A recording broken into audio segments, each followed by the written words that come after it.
Hello, എൻ്റെ പേര് ബീന.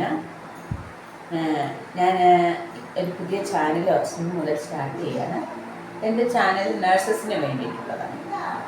എല്ലാവർക്കും കാണാം, നഴ്സുമാർ മാത്രമേ കാണാവുന്നതല്ല. ബേസിക്കലി അവർക്ക് ഞാനൊരു നഴ്സാണ്. അപ്പോൾ എൻ്റെ ജീവിതത്തിൽ ഇത്രയും നാൾ എനിക്ക് കിട്ടിയിട്ടുള്ള നോളേജുകൾ അവരുമായിട്ട് പങ്കുവെക്കുക എന്നുള്ളതാണ് എൻ്റെ ചാനലിൻ്റെ മെയിനായിട്ടുള്ള എയിം. ഞാൻ നേഴ്സിംഗ് പഠിച്ചിറങ്ങി ഇപ്പോൾ ഏകദേശം ഒരു 25 വർഷത്തോളം ഉള്ള എക്സ്പീരിയൻസ് എനിക്കുണ്ട് നേഴ്സിംഗിൽ. ഞാൻ നേഴ്സിംഗ് ഇറങ്ങിയ ഉടനെ Delhi Apollo hospital, Calcutta Apollo hospital, അങ്ങനെ ഡൽഹിയിൽ 2 വർഷം ചെയ്തു. അതിനുശേഷം പിന്നെ കൽക്കട്ടയിലേക്ക് പോയി. അവിടെ അപ്പോളോ ഹോസ്പിറ്റലിൽ തന്നെ ഒരു 3-4 വർഷം ജോലി ചെയ്തു. അതിനുശേഷം ഞാൻ പിന്നെ അവിടെ നിന്നും പുറം രാജ്യങ്ങളിലേക്ക് പോയി. കുവൈറ്റ്, സൗദി അങ്ങനെയുള്ള രാജ്യങ്ങളൊക്കെ പോയി. അവിടെയും ഒരു കുറേ വർഷങ്ങളൊക്കെ ജോലി ചെയ്ത് അതിന് തിരിച്ചു വന്നതിന് ശേഷം ഞാൻ ബാംഗ്ലൂർ അപ്പോളോ ഹോസ്പിറ്റലിൽ ജോലി ചെയ്തു. ഇപ്പോൾ ഞാൻ പ്രസൻറ്റ് മെഡാക്സ് എന്ന് പറയുന്ന ഹോസ്പിറ്റലിൽ ചീഫ് നഴ്സിംഗ് ഓഫീസറായിട്ടാണ് ജോലി ചെയ്തത്. ഞാൻ സ്റ്റാഫ് നഴ്സ് മുതൽ ചീഫ് നഴ്സിംഗ് ഓഫീസർ വരെയുള്ള position, staff nurse, junior staff nurse, senior staff nurse, team leader, supervisor, അങ്ങനെ ഓരോ പൊസിഷൻസ് ഉണ്ട് നഴ്സിംഗ് ഫീൽഡിൽ. അങ്ങനെയുള്ള പൊസിഷൻസ് എല്ലാം ഞാൻ ഹാൻഡിൽ ചെയ്തിട്ടുണ്ട്. ഒരുപാട് നഴ്സിംഗ് സ്റ്റുഡൻസിനെ, അതുപോലെ തന്നെ ഒരുപാട് ഫ്രഷേഴ്സ് ആയിട്ടുള്ള നഴ്സസിനെ ഞാൻ ഒരുപാട് ഹാൻഡിൽ ചെയ്തിട്ടുണ്ട്. അപ്പോൾ അവരുടെ നോളേജ്, ഇപ്പോഴത്തെ എഡ്യൂക്കേഷൻ സിസ്റ്റം, ഞങ്ങളൊക്കെ പഠിക്കുന്ന കാലഘട്ടത്തിൽ എഡ്യൂക്കേഷൻ ഹോസ്പിറ്റലുള്ള അവർക്ക് മാത്രമേ നഴ്സിംഗ് കോളേജ് തുടങ്ങുവാനായിട്ടുള്ള പെർമിഷൻ കൊടുക്കുകയുള്ളായിരുന്നു. അപ്പോൾ ഞാൻ പഠിച്ചിറങ്ങിയത് ശ്രീദേവി കോളേജ് ഓഫ് നഴ്സിംഗിൽ നിന്നാണ്. ഞാൻ പഠിക്കുന്ന കാലത്ത് അവർക്ക് അവിടെ ഓൾറെഡി കോളേജുണ്ട്. കോളേജിനോടൊപ്പം തന്നെ ഹോസ്പിറ്റലുണ്ട്. അപ്പം ഞങ്ങൾക്ക് കൂടുതലും തിയറിയോടൊപ്പം തന്നെ കൂടുതൽ പ്രാക്ടിക്കലായിരുന്നു. അതായത് ഹാഫ് ഡേ തിയറി ക്ലാസ്സിന് പോകും, ഹാഫ് ഡേ ഞങ്ങൾ പ്രാക്ടിക്കലിന് പോകും. സൺഡേയ്സ് വരെ നമുക്ക് അവിടെ അവധിയില്ല, എല്ലാ ദിവസവും പോകണം. ഞങ്ങളൊരു നഴ്സസിനെ പോലെ അവിടെ വർക്ക് ചെയ്യുകയും വേണമായിരുന്നു. അവരുടെ തന്നെ ഓൺ സ്റ്റുഡൻസാണ്, ഓൺ ഹോസ്പിറ്റലാണ്. അവിടെ ഒരു നഴ്സേ ഉണ്ടാവത്തുള്ളൂ. നമ്മൾ തന്നെ നഴ്സസിനെ പോലെ ജോലി ചെയ്യണം. ഞങ്ങൾ ഫസ്റ്റ് ഇയേഴ്സ് ആയിരുന്നപ്പോഴേക്കും ഞങ്ങൾ ഡ്രസ്സിങ് ചെയ്യാനായിട്ട് ഹെൽപ്പ് ചെയ്യുക, ബെഡ് മേക്കിംഗ് ചെയ്യുക, പേഷ്യൻസിനെ കുളിപ്പിക്കാൻ, അവർക്ക് പേഴ്സണൽ ഹൈജീന് വേണ്ടി ഹെൽപ്പ് ചെയ്യുക, ഈ തരത്തിലുള്ള കാര്യങ്ങളൊക്കെയാണ് ഞങ്ങൾ ഫസ്റ്റ് ചെയ്തുകൊണ്ടിരുന്നത്. സെക്കൻഡ് ഇയർ തൊട്ട് ഞങ്ങൾ ഇഞ്ചെക്ഷൻസ് ഒക്കെ ഹാൻഡിൽ ചെയ്യാൻ തുടങ്ങി, IV കാനുലകളാക്കാൻ തുടങ്ങി. അപ്പോൾ ഞാൻ പറഞ്ഞു വന്നതെന്ന് വെച്ചാൽ ആ കാലഘട്ടത്തിലുള്ള എഡ്യൂക്കേഷനിൽ ഞങ്ങൾക്ക് ഒരുപാട് പ്രാക്ടിക്കൽ നോളജോട് കൂടിയാണ് ഞങ്ങളുടെ കോഴ്സ് ഞങ്ങൾ കംപ്ലീറ്റ് ചെയ്യുന്നത്. എന്നാൽ ഇപ്പോൾ എനിക്ക് കാണാൻ കഴിയുന്നത്, എൻ്റെ മുമ്പിൽ ഇൻ്റർവ്യൂവിന് വന്നിരിക്കുന്ന കുട്ടികൾ IV കാനുലയുടെ സൈസസ് പോലും ചോദിച്ചാൽ അവർ കണ്ടിട്ട് പോലുമില്ല, അവർക്ക് അറിയത്തില്ല അതിനെക്കുറിച്ച്. IV കാനുല എന്താണെന്ന് ചോദിച്ചാൽ അത് അവർക്കറിയാം, പക്ഷേ ഏതൊക്കെ സൈസ് IV കാനുലകളുണ്ട്, അതിൻ്റെ നമ്പേഴ്സ് എത്രയൊക്കെയാണ്, അതിന് എന്താണ് അങ്ങനെ ഡിഫറെൻറ്റ് സൈസിൻ്റെ കാരണമെന്ത്, ഇങ്ങനെയുള്ള ക്വസ്റ്റ്യൻസൊക്കെ ചോദിക്കുമ്പോൾ കുട്ടികളൊന്നും പറയാതെ മിണ്ടാതിരിക്കും. അപ്പോൾ അതുകൊണ്ട് തന്നെ പിള്ളേർക്ക് നമ്മൾ സാലറിയൊക്കെ ബേസിക്കലി അവർ ചെയ്യുമ്പോൾ ഹോസ്പിറ്റലിന് ഒരു ബേസിക് ഉണ്ടായിരിക്കാം. എന്നിരുന്നാൽ പോലും അവരുടെ ആ ഇൻ്റർവ്യൂവിൽ അവരുടെ സ്മാർട്ട്നെസ് ഒത്തിരി കുറയ്ക്കണം, അവർക്ക് ആൻസർ ചെയ്യാനായിട്ടുള്ള അവർക്ക് നോളേജ് ഇല്ല.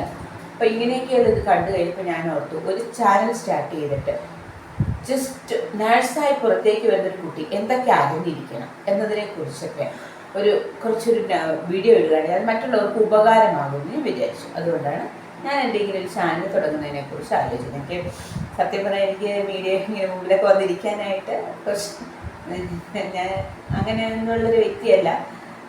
ഞാൻ എൻ്റെ കരിയർ ഞാൻ ഒരുപാട് ഗ്രോ ചെയ്തു എന്നും ഞാൻ പറയുന്നില്ല. ഞാൻ ഒതുങ്ങി നിൽക്കുന്ന, എനിക്ക് ഒരുപാട് ഗ്രോ ചെയ്യണം അങ്ങനെ ഒരു അംബീഷനൊന്നും ഇല്ല. പക്ഷെ നല്ലൊരു നഴ്സായിരിക്കണം, എപ്പോഴും നല്ലൊരു നഴ്സായിരിക്കണം. കാരണം നല്ലൊരു അഡ്വക്കേറ്റ് ആയിരിക്കണം, പേഷ്യൻസിൻ്റെ നല്ലൊരു അഡ്വക്കേറ്റ് ആയിരിക്കണം. ഒരു അഡ്വക്കേറ്റിൻ്റെ ഡ്യൂട്ടി എന്താ? അവരുടെ ക്ലയൻറ്റിനെ സംരക്ഷിക്കുക എന്നുള്ളതാണ്, അല്ലേ? അപ്പോൾ അതുപോലെ തന്നെയാണ് ഒരു നഴ്സിനും ഒരു ക്ലയൻറ്റിനെ നമ്മുടെ ക്ലയൻറ്റ് എന്ന് പറയുന്നത് നമ്മുടെ പേഷ്യൻസാണ്. അവരെ നല്ല രീതിയിൽ കെയർ ചെയ്യുക എന്നുള്ളത് ഒരു നഴ്സിൻ്റെ ഉത്തരവാദിത്വമാണ്. അവർക്ക് ടൈമിന് മെഡിസിൻ കൊടുക്കുക, അവരുടെ മറ്റുള്ള കാര്യങ്ങൾ അവർക്ക് എന്താണോ അവരെ കൊണ്ട് ചെയ്യാൻ കഴിയത്തില്ല. എത്ര കൊലകൊമ്പനാണെന്ന് പറഞ്ഞാലും രോഗിയായിട്ട് കട്ടിലിൽ വന്ന് കിടക്കുമ്പോൾ ഒരു നേഴ്സിനെ അവർക്ക് ആശ്രയിച്ചേ പറ്റത്തുള്ളൂ. നേഴ്സ് നമ്മളെന്ത് പറഞ്ഞാലും അവർ അനുസരിക്കാത്തവരുണ്ട്. പക്ഷെ നമുക്ക് അതിൻ്റെതായ നിയമമുണ്ടല്ലോ, അതിലൂടെ നമ്മൾ ഒരു കാര്യങ്ങൾ പറഞ്ഞ് മനസ്സിലാക്കി നമ്മൾ ചെയ്യും, നമ്മൾ അവർക്ക് വേണ്ടി ചെയ്തു കൊടുക്കും. ഏറ്റവും ഒടുവിൽ ഞാൻ എൻ്റെ ഒരു മൂത്ത സഹോദരിയിൽ നിന്നും കേട്ടിട്ടുള്ളതാണ് കേട്ടോ. 10 വർഷം നോക്കിയ മരുമകളെക്കാൾ കൂടുതൽ വളരെ രോഗിയായിരിക്കുന്ന ഒരമ്മ അല്ലെങ്കിൽ ഒരു അമ്മായിയമ്മ ഓർക്കുന്നത് 2 ദിവസം ICUവിൽ നോക്കിയ അവർക്ക് പരിചരണം കൊടുത്ത ഒരു നേഴ്സിനെ ആയിരിക്കും. അതായത് അവരുടെ ആ രോഗാവസ്ഥയിൽ നമ്മൾ നല്ല രീതിയിൽ കൊടുക്കണം കേട്ടോ, നന്നായി നോക്കണം. ഒരമ്മയെ പോലെ എന്ന പോലെ നമ്മൾ നോക്കണം, നമ്മൾ നേഴ്സുമാർ നോക്കും. ICUവിൽ ഡെഡിക്കേറ്റഡ് ആയിട്ടുള്ള എല്ലാ നേഴ്സസും അങ്ങനെ തന്നെയാണ്. നമ്മൾ നല്ലതുപോലെ, കാരണം ഡോക്ടർമാർ എന്താ ചെയ്യുക, അവർ ജസ്റ്റ് വന്ന് മെഡിസിൻസ് എല്ലാം എഴുതി ഓർഡേഴ്സ് എല്ലാം കൊടുത്തേച്ച് അവർ പോവുകയാണ്. പിന്നെ ചെയ്യുന്നത് ആരാ? പിന്നെ നമ്മളല്ലേ ചെയ്യുന്നത്. ഈ മെഡിസിൻ നമ്മൾ കൊടുക്കുന്നില്ല എന്ന് വിചാരിച്ചാൽ രോഗി രക്ഷപ്പെടുമോ? രോഗിയുടെ അസുഖങ്ങൾ മാറുമോ? ഇല്ലല്ലോ. പക്ഷെ നമ്മളങ്ങനെ ചിന്തിക്കില്ല, അങ്ങനെ ഒരിക്കലും ഒരു നഴ്സും ചിന്തിക്കില്ല. അവരതിൻ്റെ ടൈമിനനുസരിച്ച് മെഡിസിൻ എല്ലാ പേഷ്യൻസിന് കൊടുക്കുകയും അവർക്ക് വേണ്ടുന്ന പരിചരണങ്ങൾ കൊടുക്കുകയും ഒക്കെ ചെയ്യും, കെയർ എല്ലാം ചെയ്യും പേഷ്യൻസിന്. അപ്പോൾ നഴ്സിംഗ് എന്ന് പറയുന്നത് ഒരു നോബൽ പ്രൊഫഷനാണ് കേട്ടോ. പക്ഷേ വേറൊരു കാര്യം കൂടെ എനിക്ക് പറയാനുള്ളത് എന്താണെന്നറിയാമോ? ഇപ്പോഴത്തെ പുതിയ നഴ്സിംഗ് ഇതിൽ നിന്ന് പലരും ഒരു ബേസിക്കലി ഒരു ഫോഴ്സ് ചെയ്തിട്ട് ഈ പ്രൊഫഷൻ തിരഞ്ഞെടുക്കുകയാണ്. പാരൻസിൻ്റെ ഒരു ഫോഴ്സ്, നിനക്ക് പുറം രാജ്യങ്ങളിൽ പെട്ടെന്ന് പോകാൻ കഴിയും, എപ്പോഴും ജോലി സാധ്യത കൂടുതലുള്ള ഒരു പ്രൊഫഷനാണ്, ഇങ്ങനെയൊക്കെ പറഞ്ഞിട്ട് ഒരു ഫോഴ്സിലൂടെ മാത്രം ആണ് തിരഞ്ഞെടുക്കുന്നതായിട്ട് എനിക്ക് കാണാൻ കഴിയുന്നുണ്ട്. എൻ്റെ പേഴ്സണലായിട്ടുള്ള എൻ്റെ ഒരു അഭിപ്രായം ഞാൻ പറയുകയാണ്. ഒരുപക്ഷെ നിങ്ങൾക്ക് ആർക്കെങ്കിലും അത് തെറ്റെന്ന് തോന്നിയാൽ എന്നോട് ക്ഷമിക്കണം. പക്ഷെ എങ്കിലും എനിക്കത് പറയാതിരിക്കാൻ പറ്റില്ല. ഏതൊരു കുട്ടിയും 12th സ്റ്റാൻഡേർഡിന് ശേഷം അവർ നഴ്സിംഗ് പ്രൊഫഷൻ തിരഞ്ഞെടുക്കണം എന്ന് ആഗ്രഹിക്കുകയാണെങ്കിൽ ഒരാഴ്ചയെങ്കിലും അവർ ദൈവസന്നിധിയിലൊന്ന് പ്രാർത്ഥിച്ച് ഒരുങ്ങണം. ദൈവം നിങ്ങളെ അതിനു വേണ്ടി വിളിച്ചിട്ടുണ്ടോ, ഈ പ്രൊഫഷന് വേണ്ടി നിങ്ങളെ കരുതിയിട്ടുണ്ടോ ഉണ്ടെങ്കിൽ മാത്രമേ വരാവൂ. അങ്ങനെയുള്ളൊരു വ്യക്തിക്ക് മാത്രമാണ് ഈ പ്രൊഫഷണലിൽ സഹിഷ്ണുതയോടുകൂടെ നിന്ന് ചെയ്യാൻ കഴിയുകയുള്ളൂ. നിങ്ങൾക്കറിയാം, നേഴ്സിംഗിൽ ഇറർ പാടില്ല. നമുക്ക് ഇറർ സംഭവിച്ചാൽ അത് ചിലപ്പോൾ ഡിലീറ്റ് ചെയ്യാൻ പറ്റാത്ത അവസ്ഥയുണ്ട്. ഒരു കമ്പ്യൂട്ടറിൽ നമ്മൾ ജോലി ചെയ്യുകയാണെങ്കിൽ നമ്മൾ എന്തെങ്കിലും ഒരു ഇറർ ചെയ്താൽ നമുക്കത് ഡിലീറ്റ് ചെയ്തിട്ട് വീണ്ടും കറക്റ്റ് ചെയ്യാൻ പറ്റും അല്ലേ? പക്ഷേ ഒരു രോഗിക്ക് കൊടുക്കേണ്ടാത്ത മറ്റൊരു മെഡിസിൻ എടുത്ത് കൊടുക്കുകയോ ആ രോഗിയുടെ ജീവനെ തന്നെ അപായത്തിലാക്കുകയാണ് ചെയ്യുന്നത്. അവിടെ നമുക്ക് ചിലപ്പോൾ കറക്ഷൻ സാധ്യമായി എന്ന് വരില്ല. അപ്പോൾ പൂർണ്ണമായ മനസ്സോട് കൂടിയായിരിക്കും ഈ പ്രൊഫഷൻ തിരഞ്ഞെടുക്കേണ്ടത്.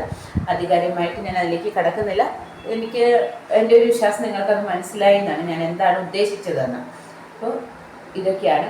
അപ്പോൾ എൻ്റെ ഈ ചാനൽ ഞാൻ ഇന്ന് മുതൽ സ്റ്റാർട്ട് ചെയ്യാൻ, ഇന്ന് മുതൽ വീഡിയോസ് ഇടും. എൻ്റെ മെയിനായിട്ട് എൻ്റെ വീഡിയോയിൽ ഉണ്ടാകാൻ പോകുന്നത് ചെറിയ ചെറിയ കൊച്ചു ടിപ്പുകളാണ്. IV കാനുല എന്നാൽ എന്താണ്, IV കാനുല സിറിഞ്ചുകൾ എന്നാൽ എന്താണ്, എന്തിനാണ് അതിൻ്റെ ഉപയോഗം എന്താണ്, അതിനകത്തെ ഡിഫറൻസിയേഷൻസ് എന്താണ്, ഇങ്ങനെയുള്ള ചെറിയ ടിപ്പുകളോടുകൂടി ചെറിയ നോളേജിൽ നിന്നാണ് ഞാൻ തുടങ്ങാൻ ആഗ്രഹിക്കുന്നത്. നിങ്ങളുടെ എല്ലാവരുടെയും സപ്പോർട്ട് ഉണ്ടായിരിക്കണം. ഒരുപാട് നഴ്സസിന് ഇത് ഉപകരിക്കുമെന്നാണ് ഞാൻ പ്രതീക്ഷിക്കുന്നത്. അങ്ങനെ തന്നെ വിശ്വസിക്കുന്നു. എല്ലാവർക്കും ദൈവനാമത്തിൽ